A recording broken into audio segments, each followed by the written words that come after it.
Welcome to a bonus episode. I was about to say this is the Rambo podcast, but it's not. This is just a bonus episode where Dom and I are going to break down another episode of Frank Stallone on a podcast that he was on. But we have a special host and guest with us today who would like to help break down this podcast visit. Robert, how you doing? I'm doing well, Ryan. How are you? Good to meet you. Now, Robert, you reached out to us, but I guess we should just, the title says who you are on this podcast episode, so we're just going to reveal who you are. Robert, you are indeed the son of Frank Stallone Jr. I am indeed the son of the Frankster, yes. You are somewhat of a unicorn. You understand this. Are you aware of your unicorn status? Yes, I am. I'm almost the black sheep in a way of this Stallone family, so to say. Yeah, so I can't wait. This is going to be a fun episode, to say the least. I do have some questions, and I'm going to get right to some of these questions. I think these are questions that hopefully the listeners would like me to ask, but here we go. First off, do you mind saying how old you are? I turn 29 next month, actually. Okay. 29. So Frank is 73, 53. What was his age? 44? I was born in 95, and he was born in, I believe, I think 1950. So he's 44, 45. Okay. Now, how did he meet your mom? So my mother used to work in Los Angeles for Vidal Sassoon back in the 90s, and wait, slow down. Sorry, your mom worked for a hair company? Yeah, my mother used to do. She worked for Vidal Sassoon in the hair industry back in the 90s. Oh wow. And, there used to be the House of Blues on Sunset Boulevard, which is no longer around, and that's where my mother and Frank met. To be quite blunt, they had a fling for one night, and that produced me. And, Frank was performing? No, he was not performing. Okay. I don't know if he was big enough back then to be performing at the House of Blues. Well, he's not big enough now either.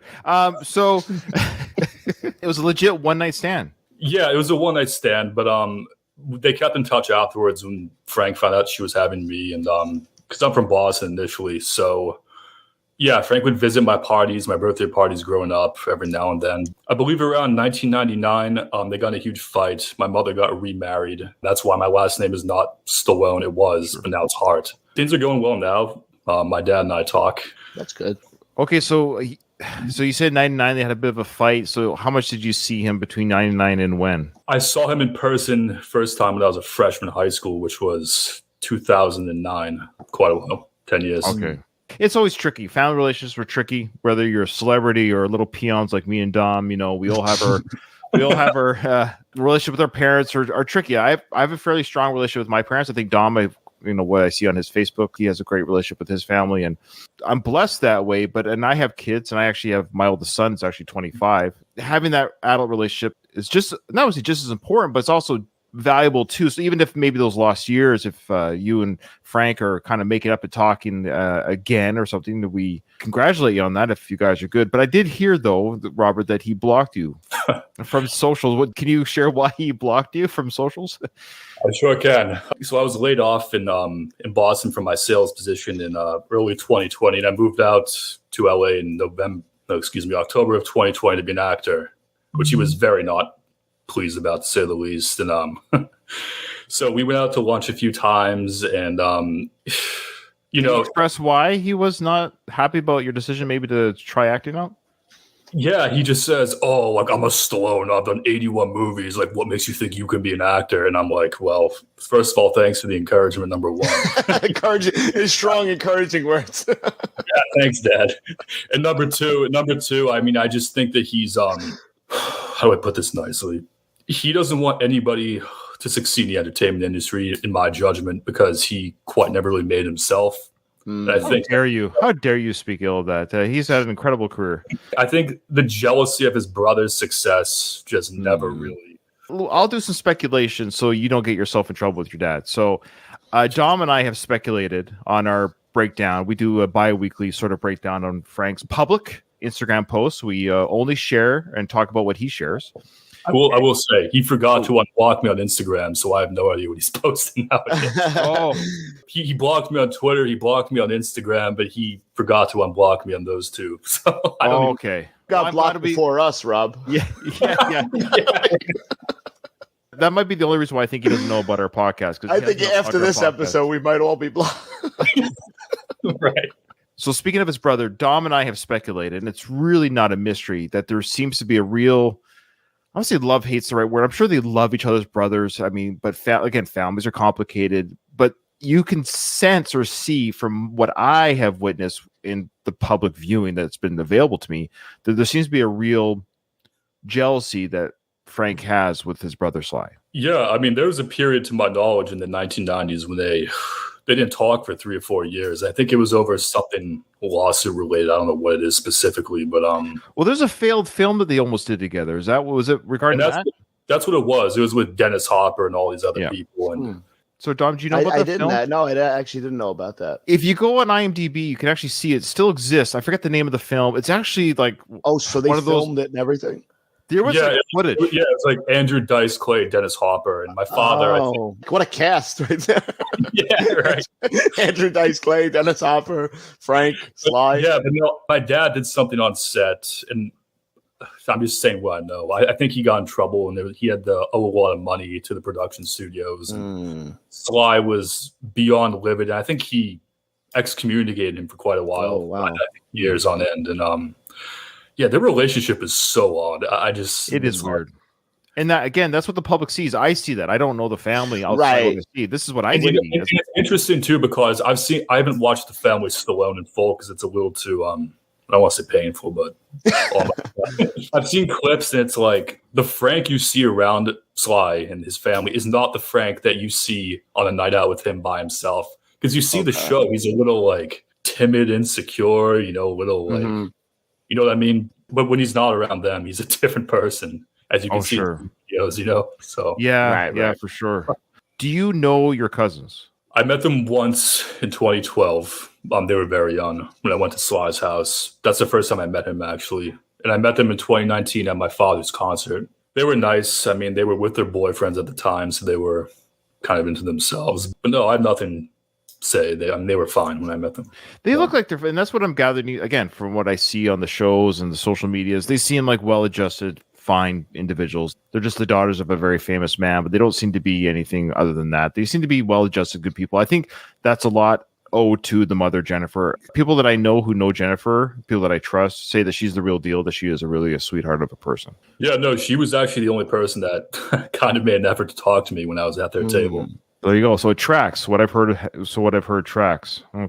Okay. So yeah, you tried out acting, and how's that going? Oh, we got a little bit of frozen there. Just let it catch up. Lag. He'll come back, I'm sure. He's left the show. He's done. If anyone's in our chat right now, if you have any questions, please, you can type in the chat. If you have any questions for Robert, that'd be good. Where'd you go? I'm gonna fill the dead space with. Maybe Frank intercepted the interview. Frank Hackton. These sons of bitches. Oh, good, brother. Well, my Wi-Fi just goes in and out. It's you're good. No worries. I was still in the dead space, the dead silence. With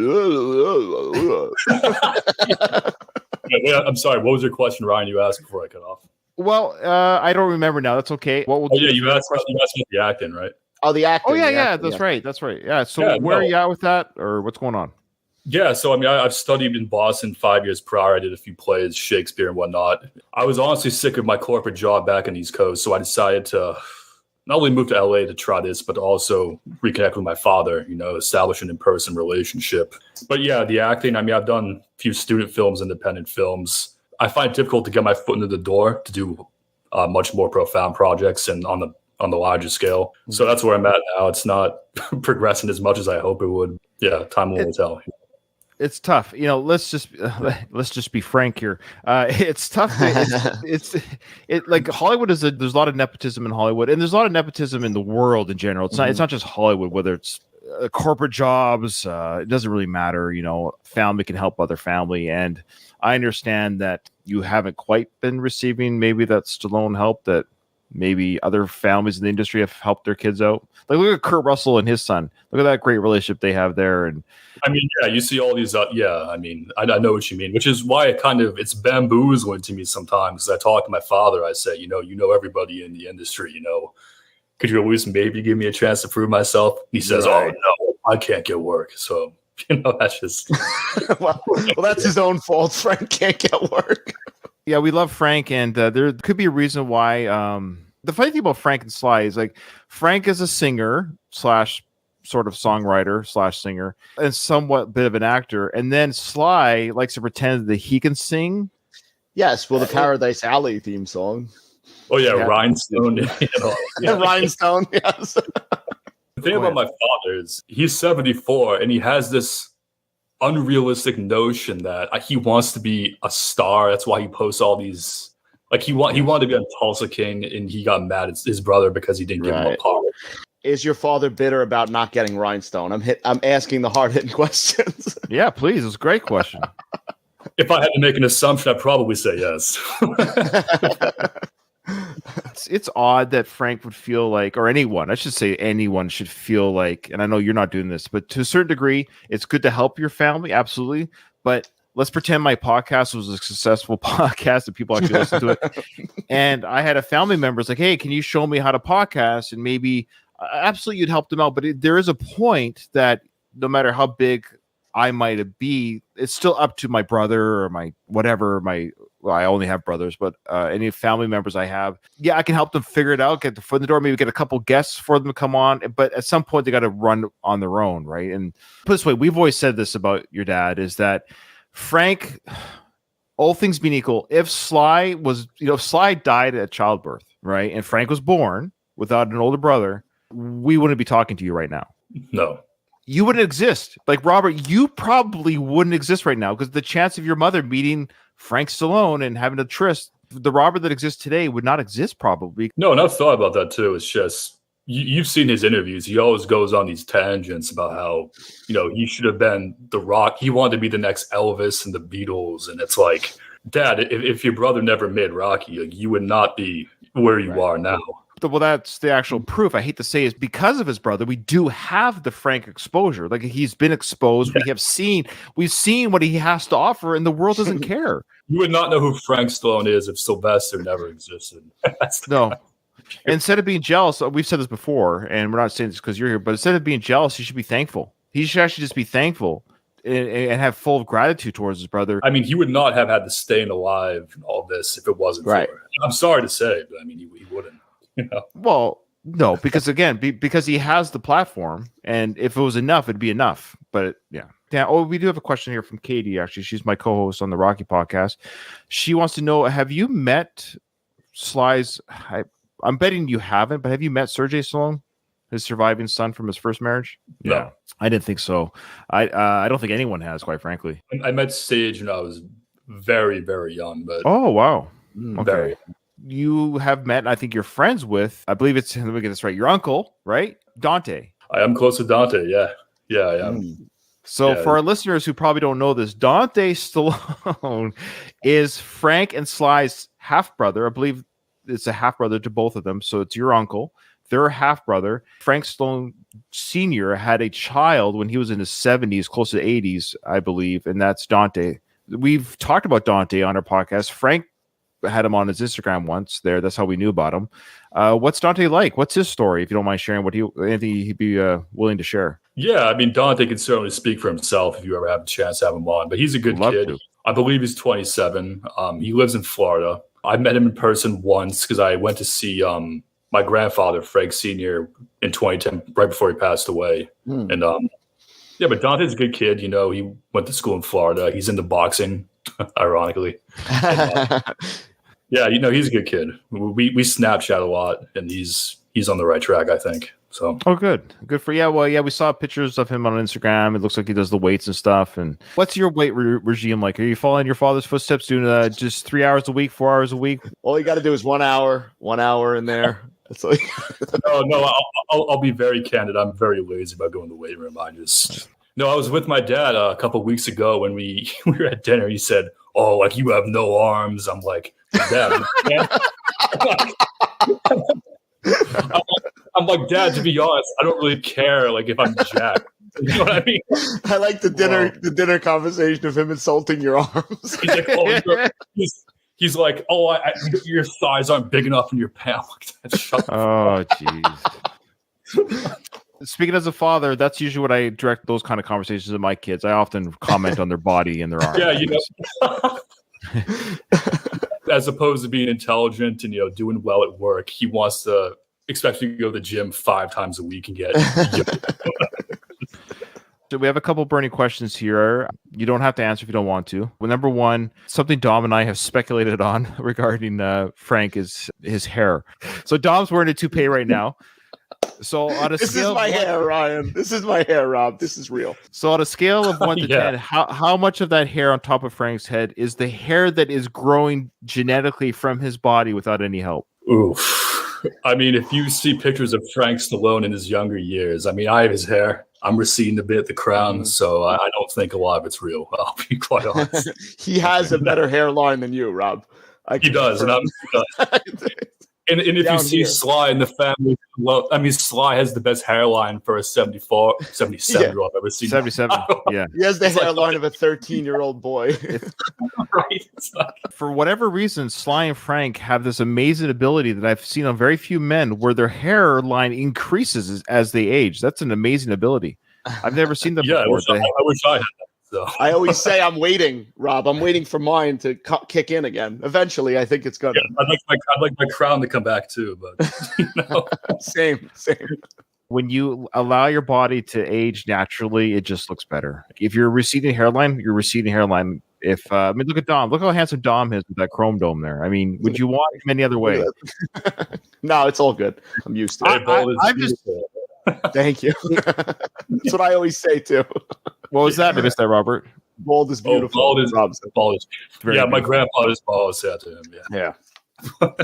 Got to make the best of it. If Frank is watching this, Frank, I'm 48 years old, and look at this hair, buddy. You like that? No red light treatment here, bye. He probably hates me now, but my arms aren't as big as Frank's, so I apologize for that. We should say, Robert, how did you find out about our podcast? Yeah, I think I told you before in our first call. My buddies and I know. I'm doing this for the show. You got to. This is for the audience. I know how. I told you once before. I told you already. You don't listen. I'm just kidding. No, so my buddies and I back home, we always joke about Frank Stallone. So we go on YouTube and we go recent search Frank Stallone. And my friend from back home, he found your podcast through YouTube and he says, "Oh, you gotta check this out." It was just you guys. It was you both just ripping on Frank. And I was just like, this is the best thing I've ever seen. Yeah, so you reached out to me on Instagram, and this is where I come into the story. You reached out to me, and I'm like, I thought it was a joke at first. I'm like, this can't be real. But then we talked on the phone, and okay, well, at least he doesn't sound like a lunatic. He sounds like a reasonable person. It's funny, when you Google Frank Stallone's son, it does not come up. So what happened is we doing that one podcast episode that Frank was on the what podcast was it on? I think that was the guy that was talking a lot like this. That's right. The Robert Fletcher show. The Robert Fletcher show. I thought the guy was on like cocaine watching. Yeah. How many times do you go into the gym, Frank? Rob, how big are your arms? Show me your arms. Yeah, right. That guy was hilarious. I love that guy. Oh, God. But Frank let us slip that he had a son, and then you could see that he caught himself a little bit. It's odd that he kind of caught himself a little bit about revealing that. So Dom and I were like, "What? He's got a son?" Mm-hmm. Lo and behold, you are real, and you actually know somebody that I've interviewed, Trisha Morrison. I do actually. Yeah, she invited me to do the Tommy Morrison documentary a few months back. I never knew Tommy Morrison, but yeah, I just went and met some good people, and cool. Yeah, she's very nice, Trisha. Yeah, she's sweetheart of a lady, and she's invited me to go in that documentary too. Actually, funny enough, so I'll be interviewed. I think in May. I don't know what I have to offer. We'll be co-stars in the same documentary. I know. Nice. I think my footage is going to be deleted. I'm 90% sure mine will be deleted. I'll watch the documentary and I'm like, they Frank Stallone me. I'm not in the film. So I'll be curious to be a part of that. But so anyways, Trisha vouched for you is what I'm getting at. Because I wasn't like I didn't believe you, but it's just like this guy reached out to me. Can it really be Frank's son? Too good to be true, almost. Yeah. When I saw it, I was like, this can't be right. This can't be right. Yeah, no, because I saw you guys had a picture of me on one of the most recent episodes, and I just thought, hey, I might as well just reach out and say hello. And yeah, that was this picture here it's right here with you and your dad there. I was taken at Mohegan Sun. That was Mohegan Sun in Connecticut. He was doing a show. He gave me this T-shirt of him with his Miami DUI mugshot from the 1980s, and he wanted me to hold it. Is that what that is? Oh, I was wondering what that was. Yeah. In case you were wondering, that's what that is. That's awesome. And not only that, so you've listened to our segments regarding Frank Stallone. So the second part of today's episode will actually be us breaking down Frank's appearance on the Mike Torchia. Torchia, how do you say his last name, Dom? Torchia? Mike Torchia. Torchia, right? Torchia. Yeah. He's Frank's celebrity. Frank's celebrity trainer? Yeah, okay. Along with Alex, yeah. Yeah, I was going to say, I thought Alex was the celebrity trainer. So what the hell? Yeah, right. This character, but we're going to get into Mike first. Definitely a character. Mike is definitely a character. All right. So Robert agreed. He goes, hey, yeah, I'll crack wise with you guys as we break down your father's appearance on this podcast. We're going to talk about this podcast. But before we do, we have to do the intro. Here's another segment of Frank Stallone. Who is this guy?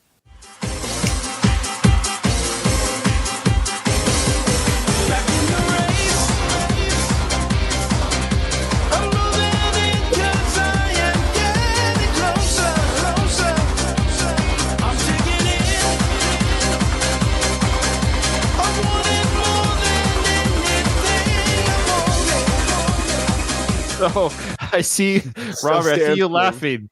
How dare you laugh at your father dancing? What are you laughing at? Just seeing him on stage doing that is so fun. That beautiful hair, too. That beautiful real hair that he had there. Fantastic. Okay, so as we know, Frank guest on this guy's Torchia, Mike Torchia. But before we get into his podcast appearance, I wanted to show you what Mike's mission statement was for his channel. This tells us, and then also our viewers of our show, will let everyone know why Mike has this podcast. This is the purpose of his podcast. We'll also see if what he has for a mission statement, did Frank fulfill that mission statement by his appearance on the show? So here we go. Here's Mike's own words, what his mission statement is. Hi, this is Mike Torsa. My show is called Live Well and Thrive.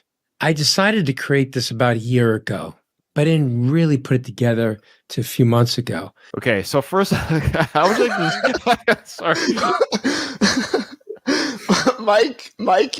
He's almost like a Dick Tracy villain. He looks like he's very ghoulish. He could probably kick the shit out of me, Mike. So I hope he's not that close to where I live. But look at the veins in his arms. I mean, are those he's one big vein. He's basically a penis with arms. That's what we're doing here again. Like it's just this. Look, it's one of these things where I got news for you, Mike. You're gonna die before me. Meaning, and you're is that a threat? Is that a threat? No, it's not a threat. What I'm getting at is we all die. I'm going to die. Mike's going to die. Frank, no offense, Robert, your father's going to die. We're all going to pass away from this mortal coil. And how we spend our time is how we spend our time. I'm all for everyone to do as they wish with their time. But we've said it before, Dom, these individuals who focus so much energy and time and just basically having muscles. Right. Their whole existence is to have muscles. It's such a weird concept to me. And then you have some of these older gentlemen who were, I guess they probably were playboys back in the 80s, 70s, and 80s. They had the girls, they had the nice physiques, and they get now to their 70s and they just can't let it go. So they try to alter their image with plastic surgery, darken their hair, get skin scalps or whatever it is. They try to pretend they're not 70. He looks all natural to me, Ryan. Oh, please stop it. I'm telling you, there's probably 10% natural about him. I think, yeah, he's like AI at this point, Mike. I thought he was wearing face prosthetics too, honestly. It's so stretched, the jawline. It's so like the skin is just stretched and puffed. And imagine dyeing your eyebrows. Imagine being so self-conscious about gray hair that you have to dye your eyebrows. Looks like he landscaped his eyebrows too. Bulging bicep Mike has this to say. I also just want to show you the quality of this video. Look, my podcast sucks. I get it. I know, but I try to edit a little bit. If this is your mission statement, tell me if you can follow this sentence here. I'm going to go back just a bit and tell me if the edit's terrible where I don't know what he said. Just take a listen. Really put it together to a few months ago. And the reason why is I'd be watching YouTube. Stuff with opinions. I'm not really. Did you get that? I have no idea what he's saying. But this is what he puts out there for us to I want to see what your channel's all about. Smash cut. Let's see if we can decipher that one more time. As I'd be watching YouTube. Stuff with opinions and not. stuff was opinions. I think that's what he's saying. Something about Like opinions. stuff is opinions. Yeah. Really factual. Do you know what? I wanted a show that covered everything, inspires people. Okay, so this is his podcast mantra. Inspires people. So again, he's going to have different guests on that are going to accomplish this. Okay, so let's see if Frank's video will do this. So you're going to watch Mike's podcast to be inspired. To do what? Inspired to do, like, it's just can you imagine that your life is such that you're watching this podcast to be inspired? I'm going to be inspired to dye my eyebrows. Wait, Ryan, can you check how many views does he get per video on YouTube? Well, this podcast intro video has 5 with my view. I watched it 6 times. Okay. Your father's episode's 750. It's one of the top ones. I think him and another guy is he's got 300 subscribers right now, Mike. Your dad brought in the numbers for sure. The average video gets between 20 and 30 views. Your dad probably watched 700 of those views. That's I true. wouldn't be surprised. Yeah. Educates them and helps them improve the quality of their life. That's what Live Well and Thrive's about. I the name refuse of to his believe this podcast. man is real. I don't think he's real. I don't think he's a real person. He looks like he's from like Madame Tussauds with a watch. Yeah. He escaped Midnight at the Museum, whatever. He escaped. And I hate to say it, Mike, it's because you mess with your face. Just age naturally and stay out of the sun. There's my pro tip for you. Sometimes I'll share my story of being a celebrity trainer and all the movie stars from. Okay, so this part bugs me. So he calls himself a celebrity trainer, which is a kind of a trick on the words. Like, are you the celebrity that trains, or are you a trainer that trains celebrities? This is a tricky way of saying I'm a celebrity trainer. I hate it when people like Mike, I won't say him, but people like him who, because they have a couple celebrity clientele, we're supposed to think that their wisdom or knowledge is somehow touched by God. Just because you've been graced by the presence of celebrities, then the wisdom that you must share must be more valuable and more insightful than Tommy Bloggins, who's also a personal trainer. In fact, Doug from the Rocky Minute podcast, our good friend Doug, he's a personal trainer. I would take Doug's advice on how to be fit and how to be healthy and how to look way over any of the guys that, like Mike, for example. Doug, as of yet, Doug, don't do it, has yet to mangle his face. So, But this Doug, I was going to say, but this Doug looked like this man. I actually looked him up. I think he trained like Pacino, Matt Damon, but aside he's gonna slow down, Robert. He's gonna mention. Don't worry. He's gonna tell you his credentials right now. Don't you worry. Matt Damon, Al Pacino, Kim Cattrall, Nicole Kidman, Lionel Richie. I mean, I can go on forever with that, but that doesn't define me. I could go on forever saying all the celebrities I work with. It doesn't define who I am, but I still had to let you know my credentials. All the people. I guess Frank Stallone didn't make the list. I guess so. Frank's pissed. No, he said he worked with celebrities. Yeah, all right. I want to be someone that's showing the pathway to living a better quality life, physically, mentally, and emotionally. That's why you need to watch my show. You're going to hear funny stories. Nope. You're going to hear life-changing ways. Nope. Improving the quality of your life. Nope. Very simply, inexpensively. No, this is key. I love how he says this inexpensively. What? Guess what, guys?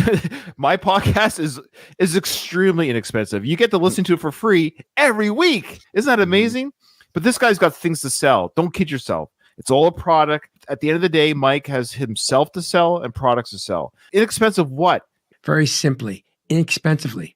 I'm not going to be selling you any kind of silly products that are going to make false claims or outrageous claims. If I'm going to suggest any products, it's because I've used them myself, and I'll tell you exactly if I felt a difference. That was a weird edit too. Basically, he's saying, I've used it and I felt a difference. What are the products that he's selling? I don't like workout plans or what? I think to look like a lizard person. I think that's the. If you look, he's like, look at me. Don't you want to look like this? I'm made of plastic. Oh my God. Of course, I'm going to have my merch, my shirts and hats, and some of the other fun stuff. Why is merch fun? Why would you want a Mike Torchia shirt? Why is that fun to wear? Come on. His merch. Stop. Nobody wants your merch. Helps support the show. I want to make a difference. and I will make a difference in your life. So please watch the show and don't forget, please subscribe. I We need feel your like he's support. looking Thank looking into my soul, honestly. He's looking into my soul. That was like a political campaign speech. I know. He goes, please join me. We need your support. It sounds like, like we're saving the world one YouTube view at a time. Okay, I can't stand it when celebrities do this. This is partly why I use the picture that we use for Frank's intro. People see the video version. It's a younger version of Frank. It's kind of done on purpose. I hate it when like older people use younger pictures of themselves for their Facebook profile picture, or I'll try to change mine yearly. Like I feel like I'm lying to my grand public if I have a 5-year-old picture of myself up, right? My So here, Facebook default is me with long hair. Yeah, that's right. So here's Mike's. Check out Mike's picture of himself for his podcast. You tell me if that's the same person that we just saw. You tell me. Here we go. That looks like a 45-year-old superhero. Well, he is bald, right? And damn, yeah. Yeah, Jean-Claude Van Damme, right? Very photoshopped. Yeah. Okay, well, let's just get to it. Here is, I love his setup for his interviews. I don't know quite the camera angles of this, but we have 2 cameras. One is on the guest and one is on Mike. And then it's spliced together. So it's a really weird position of how they sort of look at each other. Like, I don't know how far apart they are in the studio, why they couldn't get a wide lens camera. They might just be sitting next to each other. I think they're like probably half a foot away from each other, but we have this weird split screen. I've noticed in my dad's interviews, why does he touch his face for like? Oh, we're definitely getting to that. We are definitely getting to that, Rob. It's like uncomfortable to watch. Almost. Okay, well, since you brought it up for our listeners, I can't stress it enough, but I'm going to do this. I put together a supercut of Frank touching his face. You want to know my theory? Your ahead. father had a mean booger that was in his nose, and he was just like, because he gets close. He's doing a lot of this. It was killing him. We've all been there, and he wanted that thing out of his nose. No, I mean, ever since he grew out that beard, he's always just kind of like stroking. Yeah, there's a bit of that. So here you go, folks. Now, since you've talked about it, we're going to watch 1 minute of the 4.5-minute supercut of Frank Stallone touching everything above his neck. Here we go. Oh my God. That, and I wanted Frank to share sort of all the different things you're doing right now, Frank. Go to the YMCA with Sly. YMCA With the work brother and I, and it was in Leicester. We weren't, and like top, kind of like what were the old days. And so in our basement, in the 50s, he had teased because of his name, Sylvester. So in the lifting weights, so he's been lifting weights probably. I had my heart broken. I walk a lot of health or those. Right. But also, Frank, a subject I want to get on to is when you go to the gym now, most of these millennials will not let you work in. No, coming up, you didn't heavy weights or something like that. Guy goes take weights and barbell thing. So I feel really bad. Equinox, that when 2 people go into the gym, and if they start training together, Now, I just want our audio listeners to know everything you heard.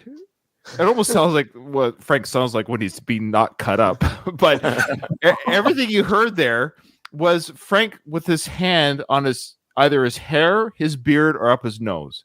I'm only a fifth of the way through this cut.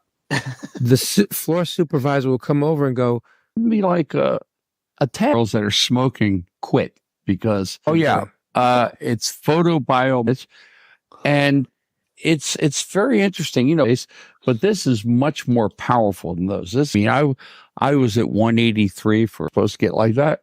I lost one. and when you're on stage performing, you move around better. You don't want to be. Remember, I'm in the archery shop, and they had these 2 bows there that no one. And we're sitting. Holy Christ! They don't lift weights. Just, Which is that supportive of you? No, he wasn't that kind of guy. So I think that's more of my mother's temperament. I mean, I get mad like anyone else, but we're not even halfway through. So much nose rubbing.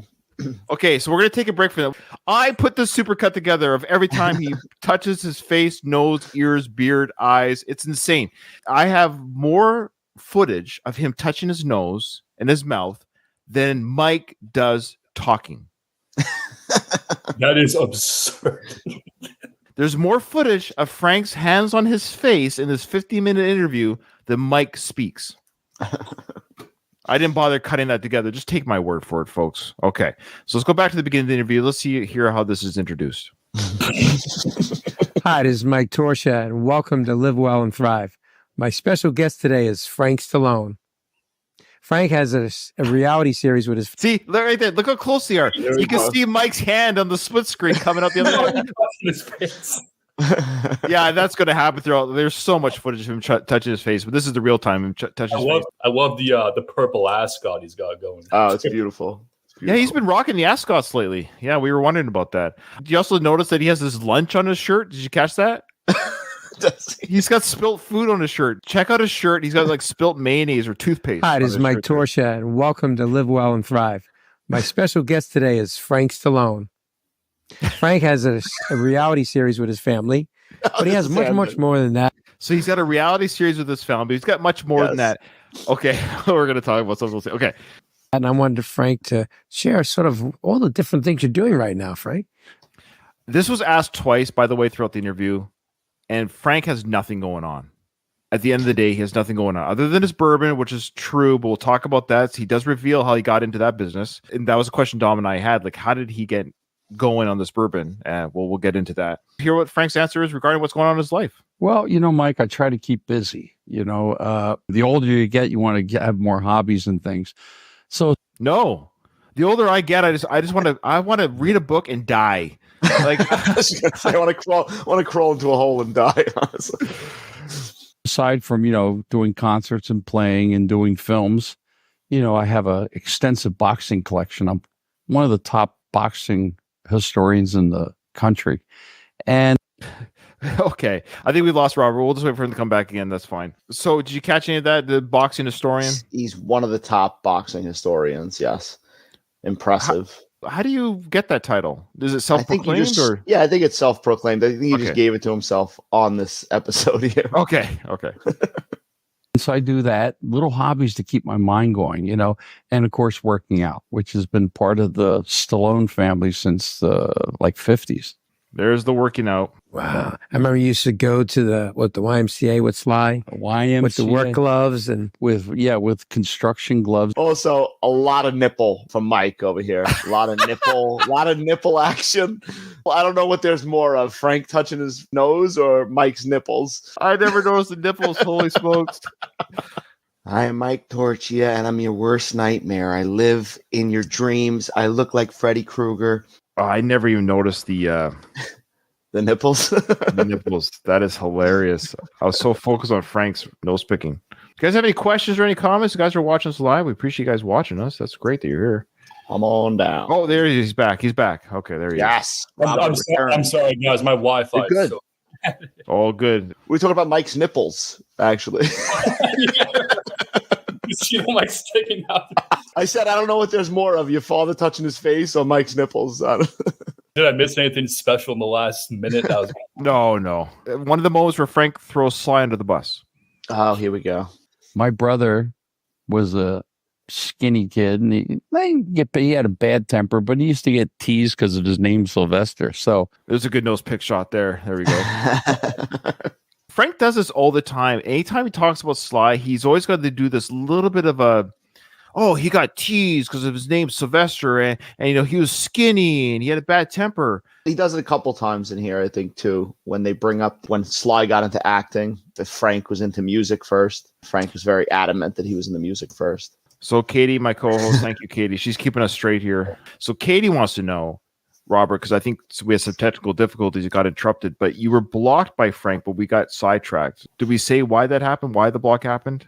Oh, yeah, no. So we got in arguments because he didn't want me to be an actor, and he basically just blocked my Instagram. Well, no, he blocked my phone for 2.5 years, and he still hasn't unblocked my Instagram. So I heard it was because he thought your arms weren't big enough.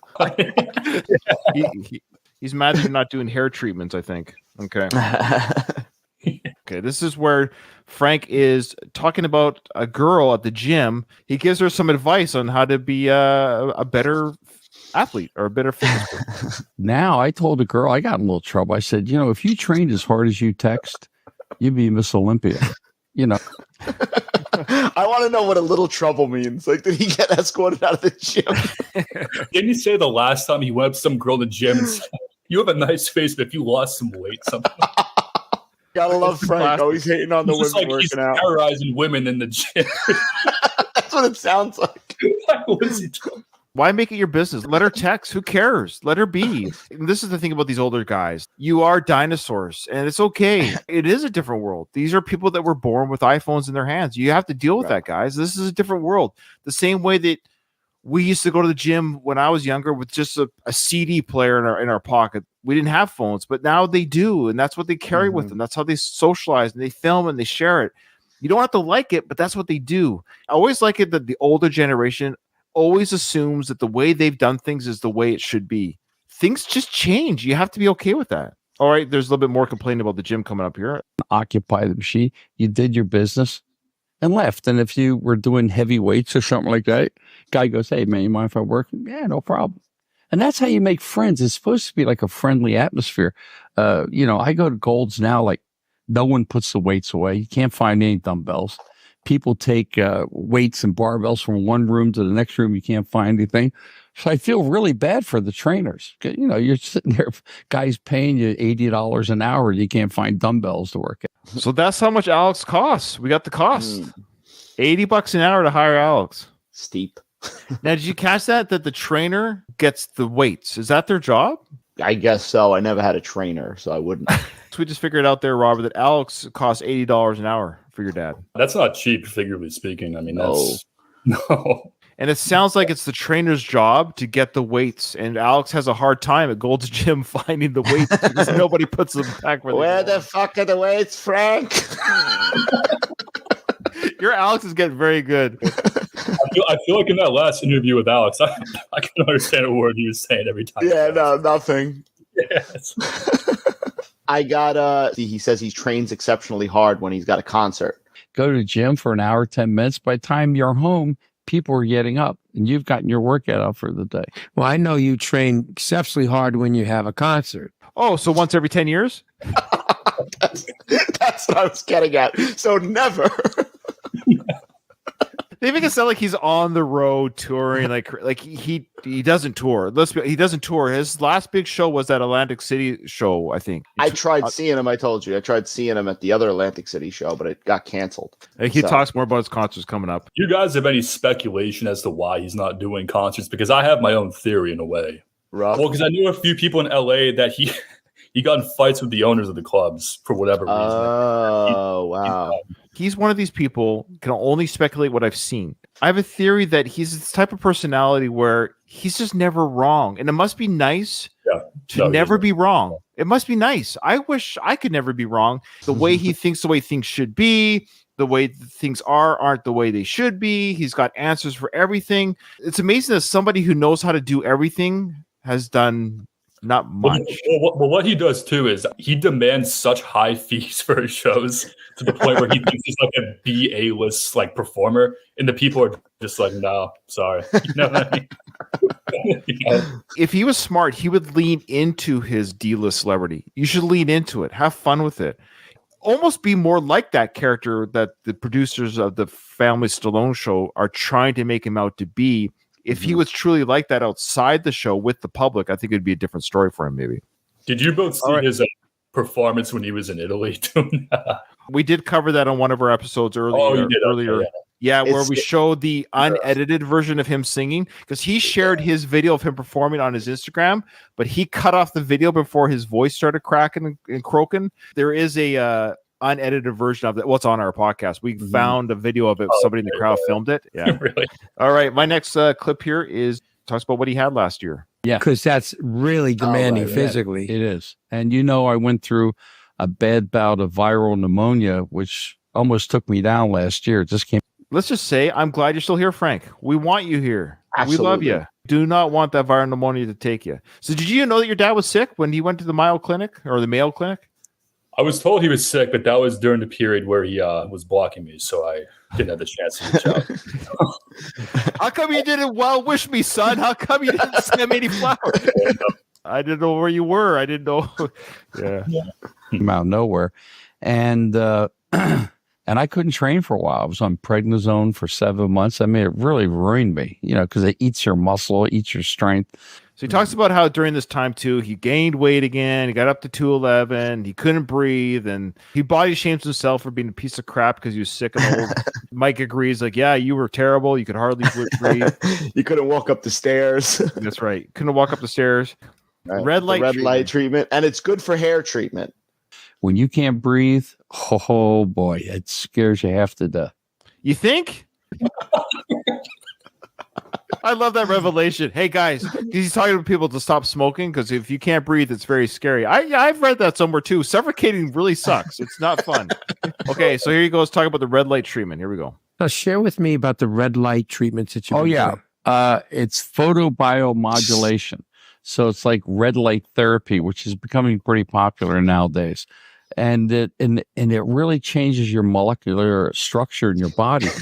Is Frank going through a process that's making him to a supervillain or something? It changes the molecular structure. Do you know what it actually does? What it does is the red light energy goes into your blood cells and it changes the mitochondria in your blood cells. So it just becomes hyper upped or souped up to do the healing that it does in that area. That's all. I don't know if that's necessarily what he's saying, but it is a real thing. You can buy them. It's legit. Red light therapy can work. So Dom, if you or Robert, if you want to get some of your hair back, Frank will tell you how. Here you go. Great.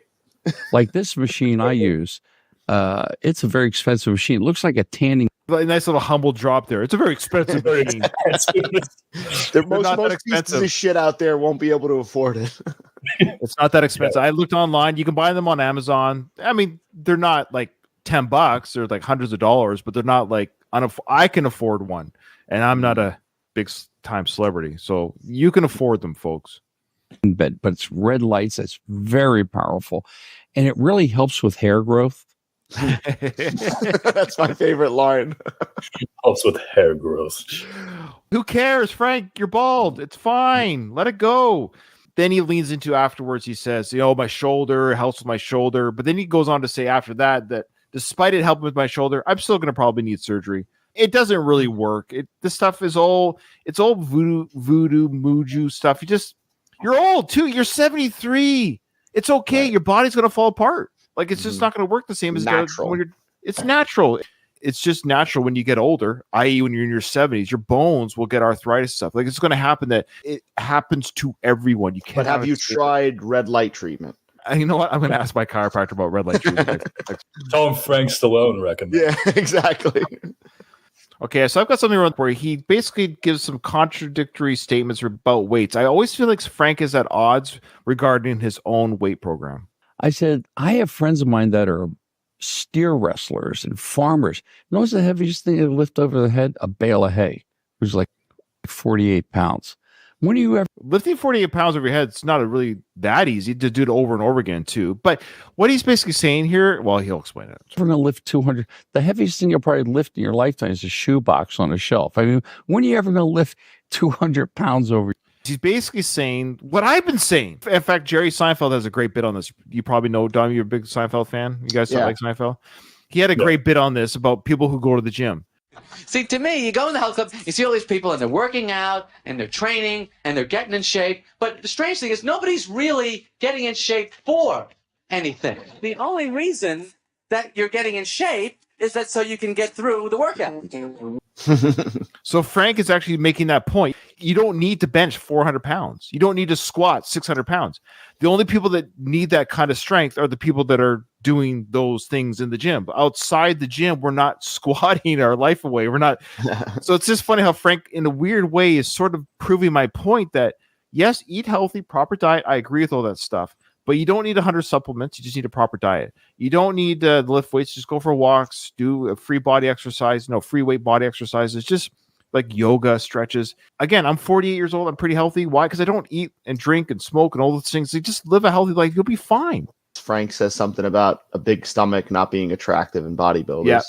Not only does he body shame fat people, he body shames bodybuilders. Here we go. Thing. Like when we were coming up, remember you do the exercise, vacuum your stomach, I pull in. The whole look was supposed to be like angular, small waist, kind of nice shape. Now it's big extended stomachs, and it's not attractive. It's the beauty standards of Frank revealed themselves again. So now he's shaming those guys are big. They're beasts. Those freaking big Robert, you should really work on your stomach so that next time you see your father, really piss him off when he sees the big stomach. Coming like 8-pack abs. And now he's body shaming the bodybuilders. You can't win with Frank. Basically, you just have to look like him. If you don't look like him, and correct me if I'm wrong, Mike Torchia, whatever his name is, he was a former bodybuilder, right? Mike himself says he got up to 260 in body mass weight for your muscles, and he wasn't healthy then. So they talk about that. That it was. I just don't get what these guys are going for at their age. I mean, it's like, if you're 22 and trying to be an athlete, I guess, but it's. You want to be the most muscular corpse in the casket, right? You want to be so strong that you carry your own casket at your funeral. Just so vain. It's just like you're absolutely correct. And that's what I was saying before about. I don't know if I quite concluded that statement with like, Mike, you're going to die one day. That's what I mean. This whole focus on supplements, red light, bodybuilding, and Mike is 68, Frank is 74. It gets to the point where you're like, what's the point? What is the end game? Because you are still going to die. And do you guys think it's almost laughable at their age to be doing this? Yes, it's embarrassing. It's embarrassing. Let's stop. I mean, really. Wow, that's a wild question. We're not going to answer that, Brian. Come on now, Brian. Kind of wild questions that we get in here. Wait, what's the question? I'll answer it. What is it? Well, have you ever seen your father in the buff? I guess is the question. Have I ever seen my father naked? Yes. No, but he does post pictures of what he used to back in like 2021 with him shirtless in the mirror. I'm not sure if you ever came across that. Oh, I definitely seen those. Yeah. No, I've never seen him naked. No. If you were to ask Frank who has a bigger penis, him or Sly, what would he answer? Oh, he would say him. Oh, okay. Was his dad supportive of you and Sly lifting weights and? Not really. He wasn't. He was kind of a guy like most fathers those days. Just really not emotionally not available type person. Like he didn't go if we played any sports or I did music. No, he wasn't that kind of guy. So I think that's why my brother got into it. Because he had somewhat of an inferiority complex. So. Shots fired. Shots fired again at Sly. Inferiority complex. If you had a drinking game for every time he disparages. I mean, most people thought he was going to end up in juvenile hall. See, more like he's a delinquent, juvenile hall. He was he was always getting in fights. He was always like, he had a really bad temper like my father. My father could turn like, whoa, I mean, and me, I have more of my mother's temperament. Robert, would you like to verify that? Would you say he has a good temperament or a bad temperament in your experience? Well, he is a very moody individual, but it's more like a whiny moody. It's not like a fist fighting, you know what I mean? Yeah, more of that. Okay. He does comment on his parents' weight. Did you catch that? It comes up right here. Yes. Yeah, he's so obsessed with weight. He now mentions what his dearly departed parents. They're dead and buried. Whether they were 500 pounds or 100 pounds, it doesn't matter. But let's comment on my departed parents' weight, shall we? Feeble. She was like at a party in her late 90s guy. So he's talking about his mom, how she was just always good to go. She was right up to her death. She was active and all this stuff. And then he does mention their weight here. But one thing, they were never heavy. I don't know why they were never heavy. They left thin corpses. They're very easy to buy coffins for. Nothing crazy. They were just slender, dead people. Jackie used to call me all the time because I was the only member of the family. Yeah, I was the only member of the family that would actually answer her phone calls. So she would call me when I was she would vent about her problems with her 2 sons and all this, and I'm like, all right, Grandma. Yeah, so, yeah. Oh, yeah, this is a big revelation. We get to find out what age Frank turned professional. So now when you got into music, was that at the same time Sly got into acting? Oh, no. Way fucking before. Sly was nobody. I got into this before him. Look at his face. How dare you? Way fucking before, Mike. All right. So the question was Sly talented before you? Let's go back a bit. So now, when you got into music, was that at the same time Sly got into acting? Oh, no. I So was what- way before him. I started singing at like 6. I started singing at 6. Yeah, and I was also a pirate when I was 6. You're a goddamn. I started. I became a superhero when I was 5. I became. Oh, Batman. you were a superhero 5? Oh, you have me beat, Yes. Tom.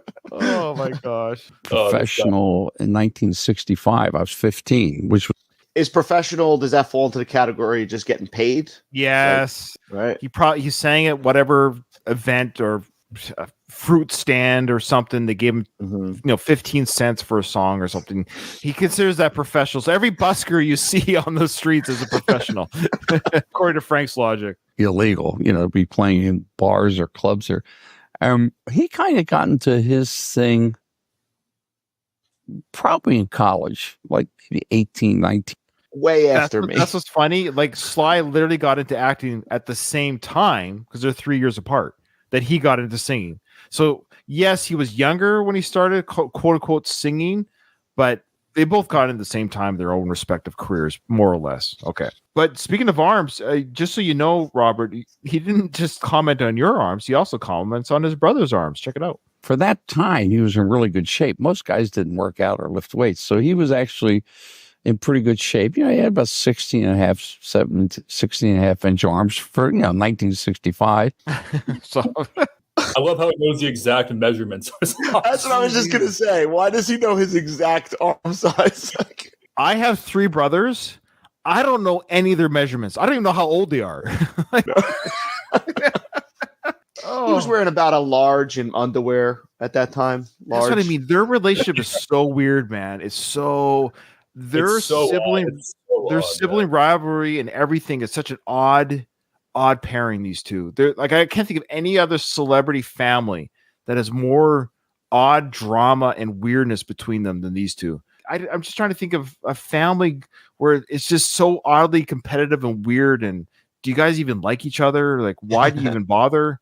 It's odd. It's odd to me. He describes what Elvis was like back in the day. So he's talking about what his Italian family.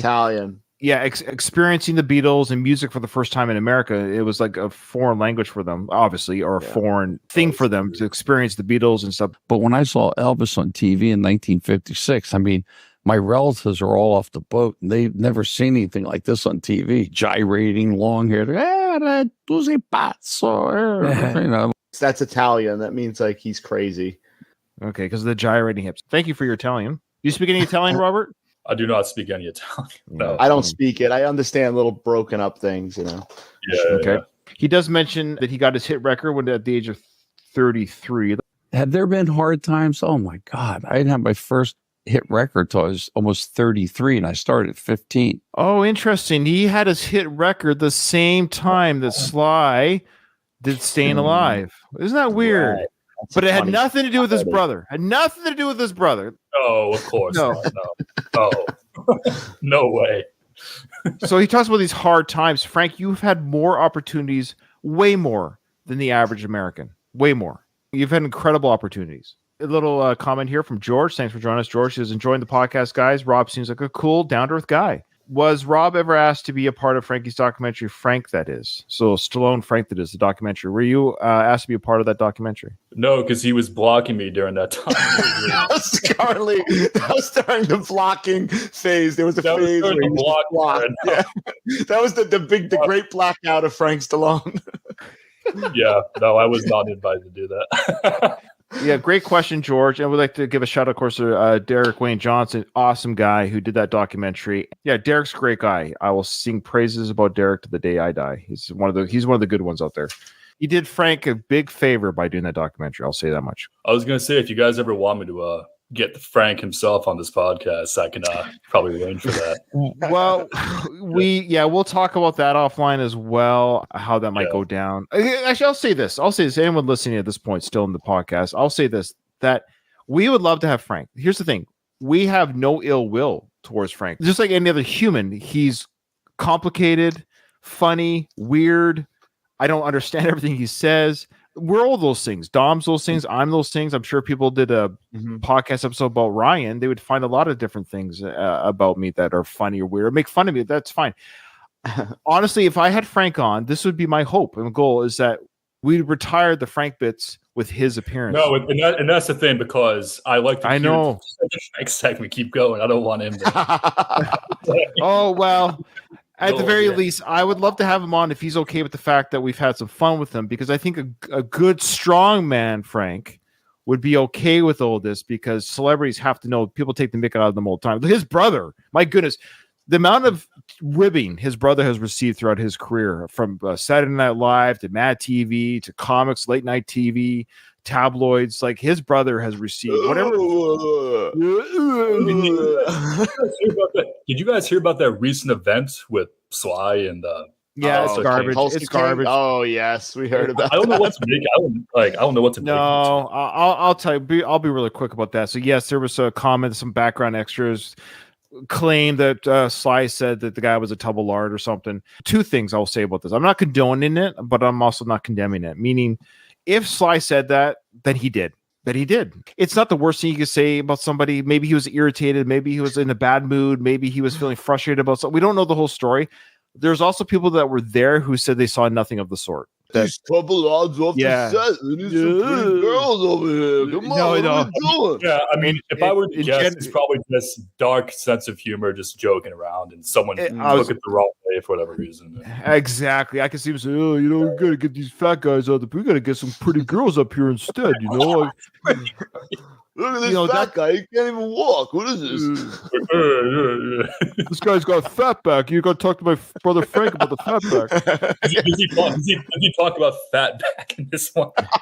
I don't know if he did. No fat back. I don't think he mentioned fat back in this one. I was thoroughly disappointed that he didn't talk about fat back. Oh my God. So you can see the food that he dropped or something on his shirt here really clearly. See that, Dom? The food or mayonnaise now I or see something? that. Yeah. It's too busy looking at It's the like nipples. that donut powder that donut. That's what I meant. Is that booger sugar on a shirt? Is that cocaine? Is that He talks about the hard rock gig and how the audience was terrible. Talking, funny stories. Some audiences they just want to hear music. So you have to be able to read it. Like this gig in Hard Rock, I was really up for it. It was really a terrible audience. wow?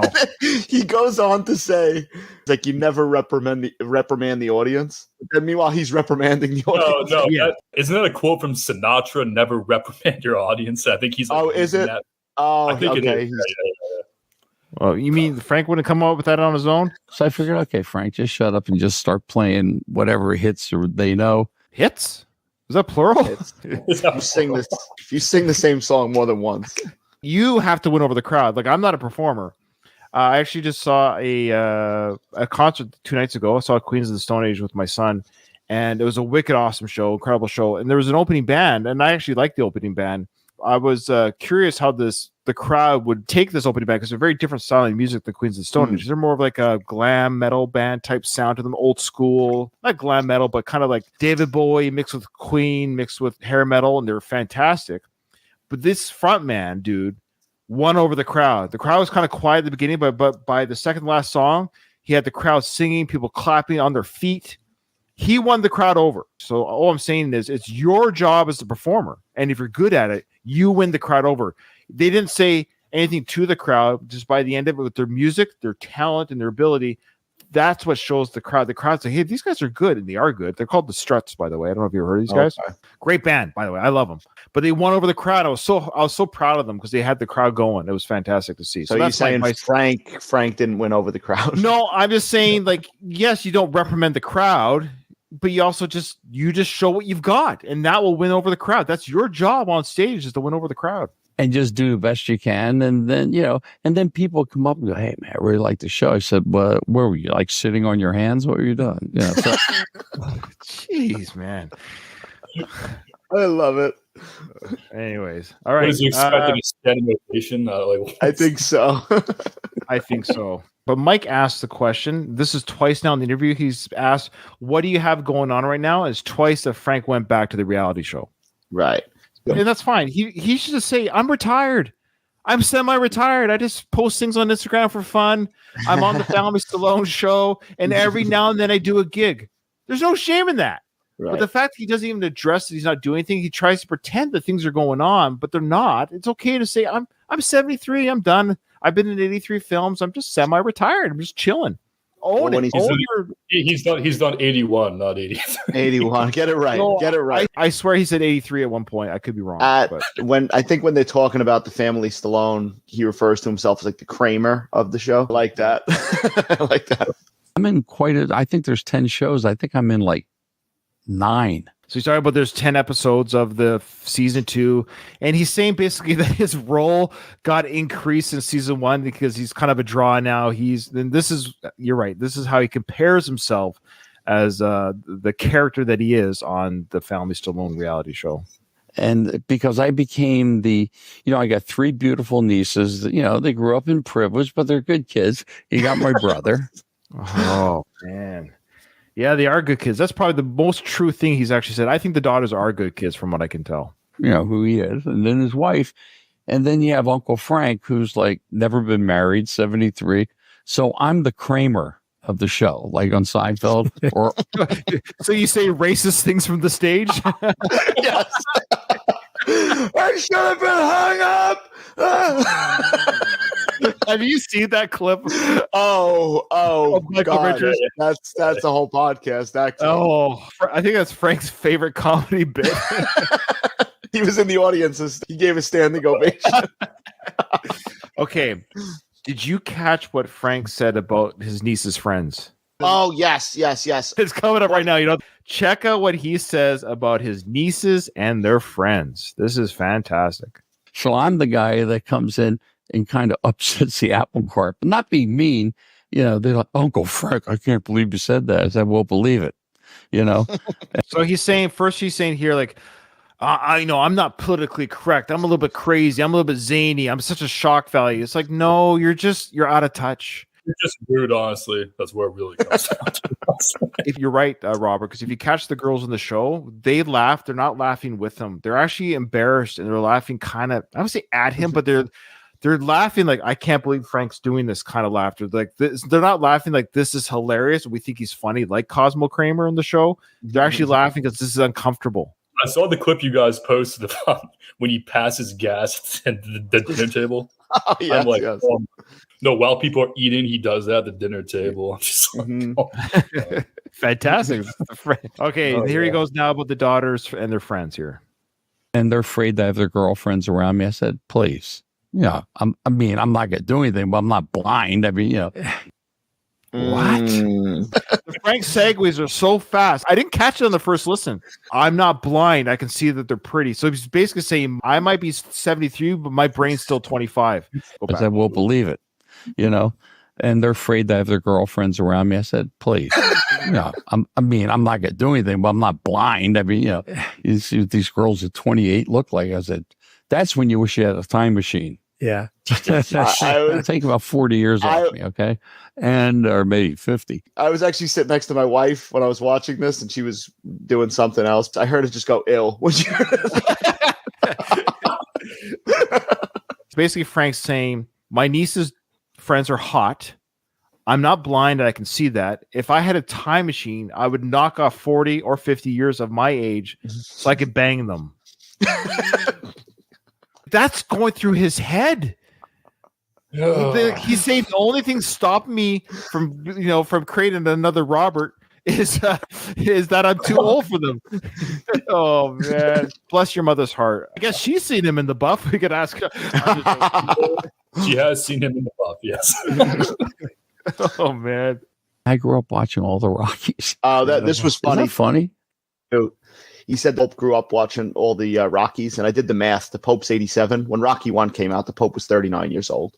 Is that really growing up watching all the Rockies? Oh, great math! Thank you, Tom, for that homework. That's awesome. So the Pope did not grow up watching the Rockies. Okay, he was already like 10 years older than the Rocky character. Yeah, exactly. Already a middle-aged man. Yeah.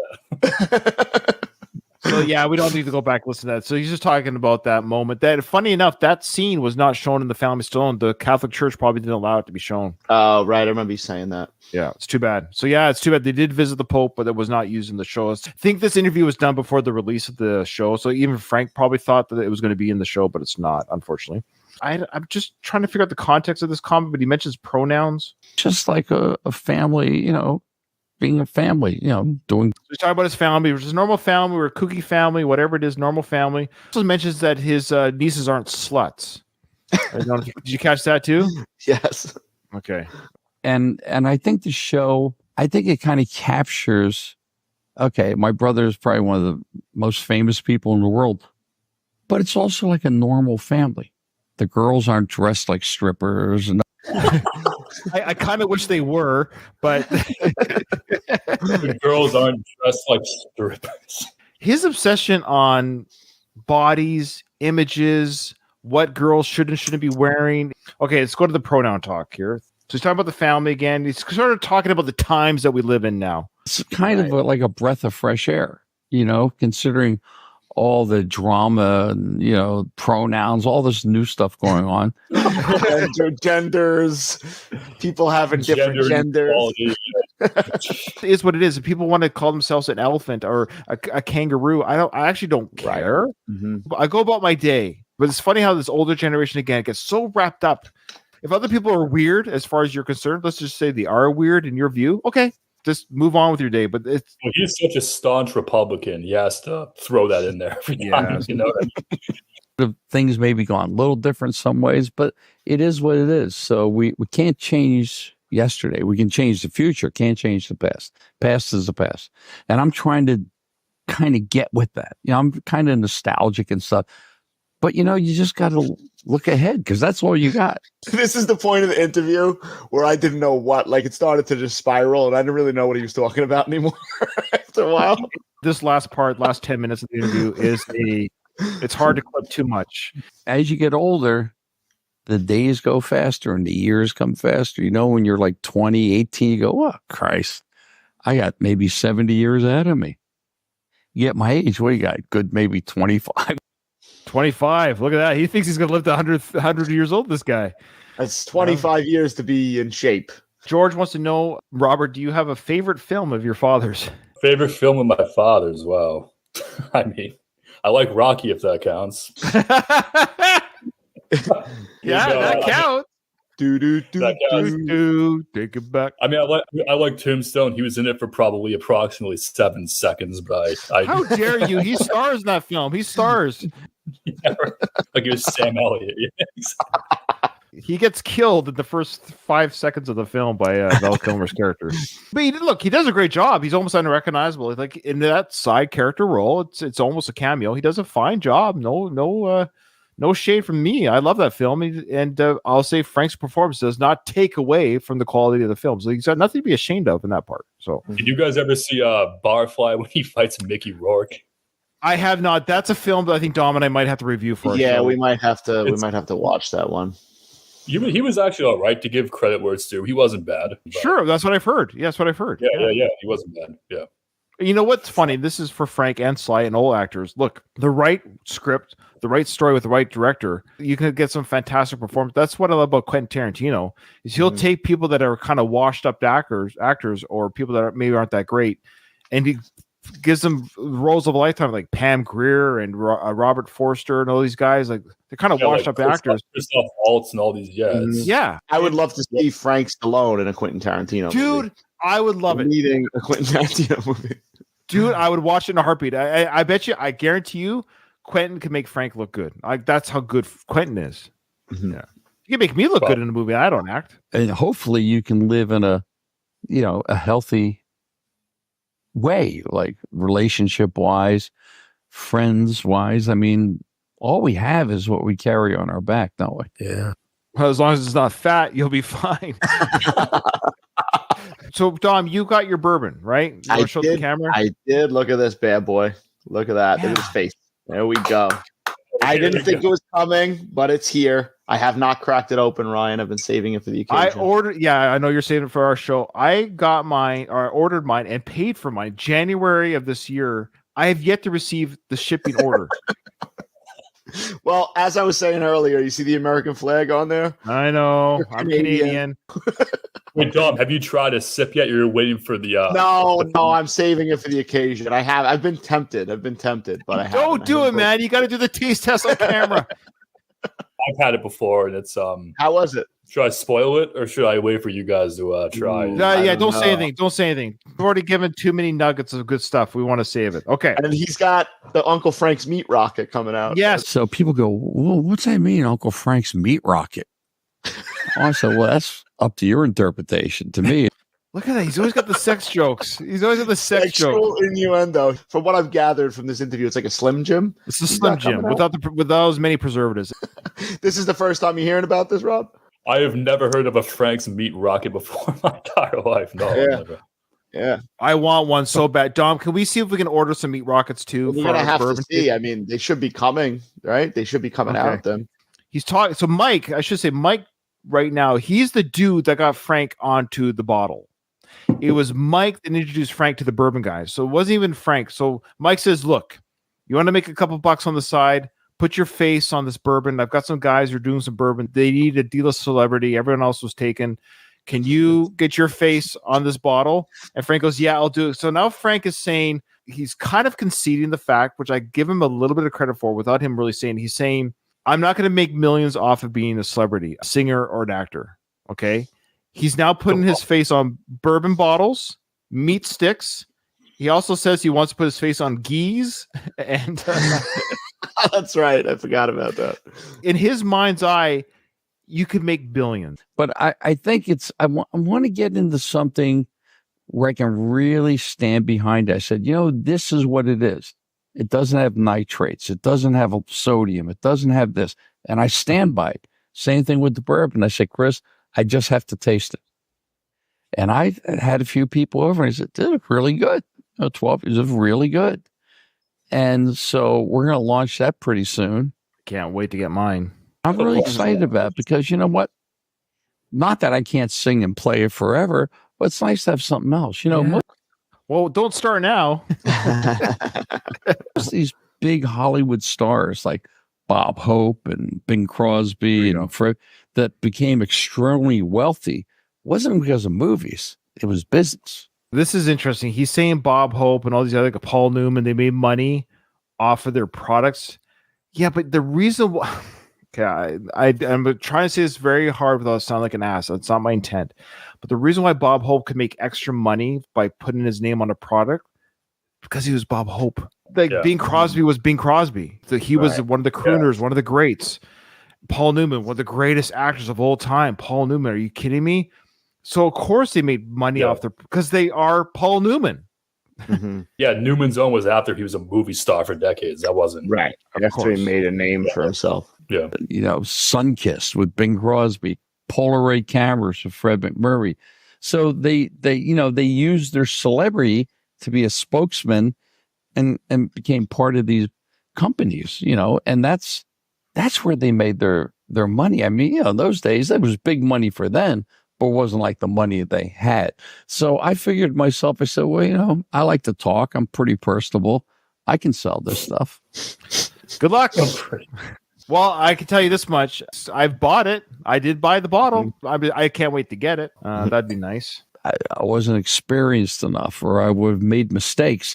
I could have been my age now and been really famous and totally broke and no career. Well, you are. He just talks about what his life could have been like. This is why it's kind of funny. I'm sorry, Frank. Yeah, who knows what else can come out of Uncle Frank's and Uncle Frank's yo. Well, he's talking about how this Uncle Frank's opportunity and the meat stick came later in his career. Like, he can't believe this is happening even this late in his career. He's getting these opportunities. So you talk about how you can put this on other yo-yos and geese, the Uncle Frank brand. Yo-yos. I don't know. I mean, you can come up with Uncle Frank's geese, right? Here we have like my face on a gee, which would make someone want to like choke me. But I think it's just a new thing. It's just like a new adventure. And who thought it would come at this point in my life? But maybe there's a reason for all these things happening later. maybe when I was younger, maybe I wasn't experienced enough, or I would have made mistakes. I could have been my age now and been really famous and totally broke and no career. And we're back to where we began. Well, that's pretty much it for the interview. There's not much else to end there, Tom. But did you have there was one just because we got that on camera. I think the talks about the time he got the press award. Didn't we? We did that in an episode. Didn't we talk about that? When the paparazzi gave him a press award. Oh yeah, that's right. He just goes.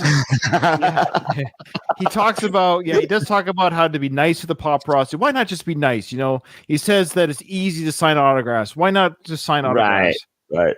Again, because you're not Sly. Could you imagine if Sly signed everyone's autograph that talked to him? Like Frank. Mm-hmm. No, this is not. I'm just saying Frank can walk down the street a lot easier than Sly can, and so when people do recognize Frank and ask for an autograph, of course he's going to be happy to do it. Sly wouldn't be able to move.